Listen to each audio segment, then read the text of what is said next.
بسم الله الرحمن الرحيم والله بلشة waxaan inii sheegayaa casaabad baaba ka bilaabatay baa la yidhi aroosyadii Soomaalida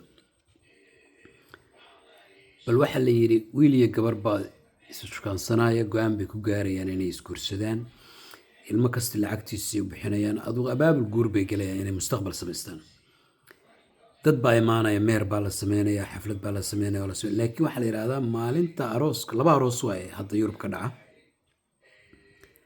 tan meherka oo rag isugu yimaado xoogaa dumar oo mashxarada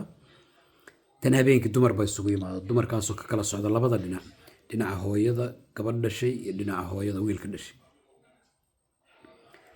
waxa markaa dumar badan baa la casuumaa dumarkaas waxay keenaan hadiyaday keenaan qayb dahab bay keentaa qayb lacag bay keentaa qayb dirciyay keentaa qayb gogaraday keentaa qayb masaray keentaa qof walba wuxuu doono keenaa muuqata anigu waxaan mudi jiray waxaa la ururinayo in ay gabadha la guursaday inay la siinayo la geynayo waxa la yiri sheekadu sidaas ma waaba ka dhacsantahay waxa la yiri gabadha hooyadeed baa waxaas oo dhan guranaysa wadii waxaas maxay tahay dhaqankaasina wuxuu ka jiraa Stockholm horta meel ay raahdo xaflada la keenay waxba la ururinaya markii la ururiyo meesha la keeno wiilkii gabadhii isku cusbaa in wixii loo keenay soo loo geeyo may gabadha dhashay hooyadeed baa qaadanaysa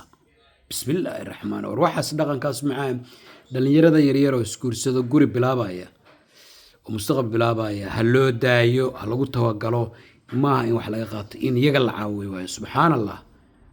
dumarada Soomaalida oo suxul baruurta caadis ka dhiga dhaniyo salaamu calaykum waraxmatullaah